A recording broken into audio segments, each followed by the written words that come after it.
Pemirsa, konten kreator Samsudin Jadab atau dikenal Gus Samsudin terancam dijerat pasal berlapis terkait video ajaran sesat membebaskan tukar pasangan meski berstatus suami istri yang diunggah di media sosial. Samsudin saat ini sudah dijadikan tersangka Undang-Undang ITE. Setelah dijadikan tersangka, Samsudin langsung ditahan di Polda Jawa Timur. Tersangka akan dijerat dengan pasal berlapis, yakni Undang-Undang Informasi dan Elektronik dengan ancaman hukuman maksimal 6 tahun penjara. Namun polisi juga akan melakukan gelar perkara dan mendatangkan ahli agama untuk menentukan pasal penistaan agama. Kasubdit 5 Cyber di Treskrimsus Polda Jatim, AKBP Charles Tampu Bolon, mengatakan pihaknya akan melakukan proses pendalaman pasal penistaan agama. Meski Samsudin telah membuat klarifikasi bahwa video itu hanya sebuah hiburan dan hanya menaikkan subscriber, namun tetap dijadikan tersangka karena dinilai membuat keributan dan onar di masyarakat. Dan situ dikhawatirkan karena dia masuk unsurnya untuk membuat suatu informasi yang meresahkan dan membuat keonaran di masyarakat. Jadi Samsudin apakah ada tersangka lain pemain F? Calon tersangka yang lain ada, tapi kita masih terus mendalami perannya sejauh mana dalam sampai hari ini masih satu tersangka dan satu tersangka, tapi calon tersangka lain sudah ada namanya. Sebelumnya Samsudin ditetapkan sebagai tersangka kasus video ajaran sesat. Video tersebut sengaja dibuat oleh Samsudin dan 2 krunya untuk menaikkan subscriber dan penonton di YouTube mereka. Dari Surabaya, Rahmat Ilyasan, iNews melaporkan. Satuan Reskrim Polresta Barelang Kepulauan Riau menetapkan 4 pelaku perundungan anak di bawah umur sebagai tersangka. Motif penganiayaan karena sakit hati kepada korban yang kerap mengejek para tersangka. Setelah dilakukan pemeriksaan, penyidik Polresta Barelang bersama Polsek Lubu Baja menetapkan 4 orang pelaku perundungan sebagai tersangka. Dari keempat tersangka, 3 diantaranya merupakan anak di bawah umur.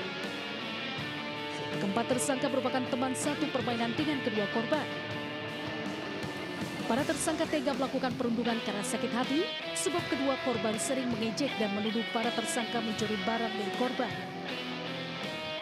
Para tersangka sengaja memanggil kedua korban untuk datang ke sebuah ruko di kawasan Nagoya, Kota Batam. Selanjutnya, keempat pelaku langsung melakukan penganiayaan terhadap korban.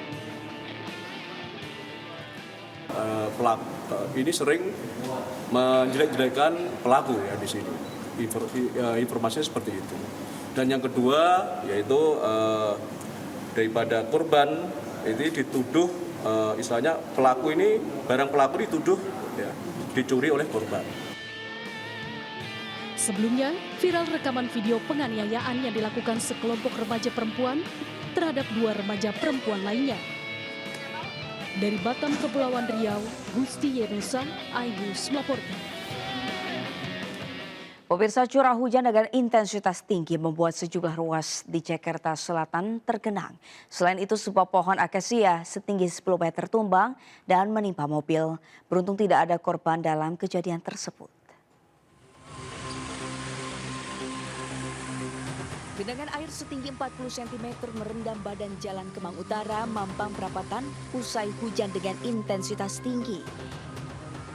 Para pengendara roda 2 dan 4 terpaksa memperlambat laju kendaraannya agar mesin tidak kemasukan air.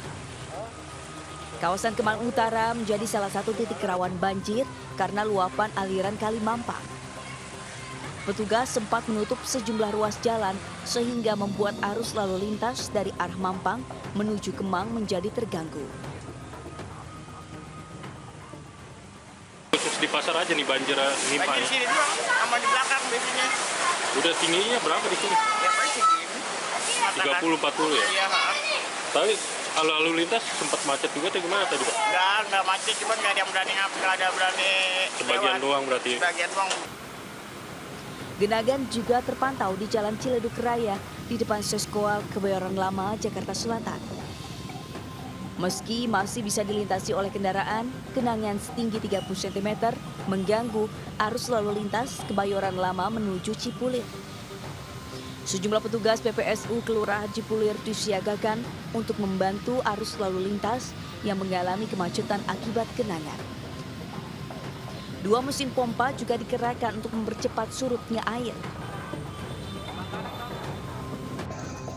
Sementara di Jalan Iskandar Syah, Kebayoran Baru, sebuah pohon akasia setinggi 10 meter roboh dan menimpa mobil usai hujan deras.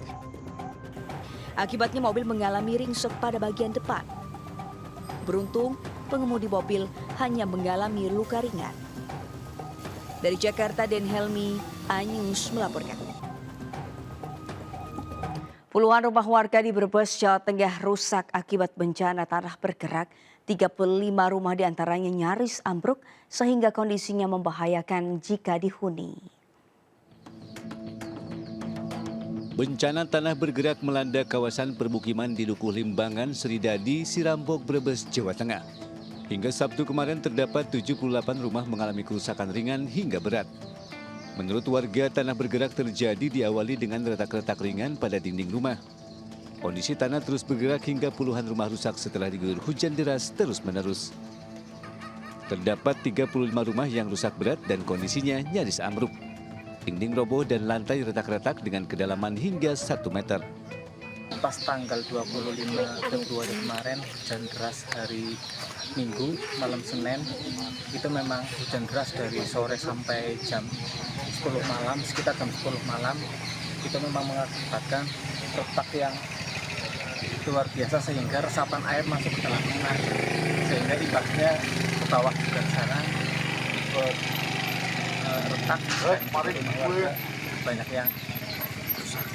Selain merusak rumah, jalan beton dan jalan desa juga retak-retak. Sejumlah warga masih mengevakuasi sejumlah perabotan rumah tangga ke tempat aman.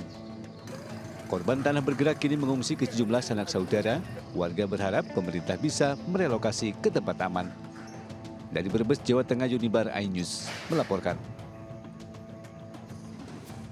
Pemirsa, ratusan warga Tangerang Selatan, Banten terkonfirmasi terjangkit virus demam berdarah atau DBD. Dinas Kesehatan pun mengimbau agar para warga menjaga lingkungan serta pola hidup bersih di musim penghujan saat ini. Dinas Kesehatan Tangerang Selatan, Banten mencatat ada sekitar 201 warganya yang terkonfirmasi terjangkit virus demam berdarah atau DBD. Kendati mengalami angka peningkatan dibandingkan tahun lalu, namun tahun ini tidak disertai dengan angka kematian. Umumnya DBD yang telah menyerang 201 warga Tangerang Selatan tersebar di 7 kecamatan, mulai dari usia 15 hingga 49 tahun. Kepala Dinas Kesehatan Tangerang Selatan, Alin Hendalin Mahdaniar, mengatakan jika salah satu penyebabnya DBD karena intensitas hujan tinggi, disertai periode berkembang biaknya nyamuk Aedes aegypti. Tidak ada kematian, ya, tidak ada kematian, dan yang memang yang kita kejar ini jangan sampai ada kematian dari DBD ini, gitu ya, karena kita ini daerah endemis kita nggak bisa ngilangin itu, tapi paling tidak kita bisa menekan. Dinas Kesehatan Tangerang Selatan menghimbau agar para warga selalu aktif menjaga pola hidup sehat dan bersih agar virus DBD tidak menyebar luas. Dari Tangerang Selatan, Banten, Nunung Purnomo, iNews melaporkan. Pemirsa, aksi sepihak sebuah sekolah swasta di Kota Medan, Sumatera Utara yang menutup akses jalan menuai protes dari warga. Akibat penutupan tersebut, warga mesti berputar arah untuk keluar masuk permukiman padat penduduk tersebut. Inilah akses jalan yang ditutup pihak sekolah swasta yang terletak di Gang Abadi Jalan Brigjen, Katamso, Kota Medan. Penutupan gang dengan tembok setinggi 5 meter kontan diprotes warga. Pasalnya, gang tersebut menjadi akses singkat bagi warga untuk keluar dari permukiman menuju jalan raya. Warga mengatakan bahwa jalan akses sudah ada jauh sebelum sekolah beroperasi pada tahun 2009. Penembokan mulai dilakukan setelah rumah di sisi belakang gang dibeli pihak sekolah. Perwakilan sekolah sempat menemui warga, akan tetapi pihak sekolah tidak dapat menunjukkan bukti pembelian dan dibeli dari siapa. Dibeli karena sama pihak global gitu. Dibeli dari mana? Dari siapa nggak dijelaskan? Nah, nggak ada dijelaskan, Bang. Kami pun mau minta surat apanya, nggak ada dikasih tahu kan gitu, Bang. Nggak ada dikasih lah sama orang itu. Warga berharap tembok dibongkar sehingga warga tidak perlu memutar jauh untuk keluar masuk ke permukiman. Dari Medan, Sumatera Utara, Ahmad Ridwan Nasution, iNews melaporkan.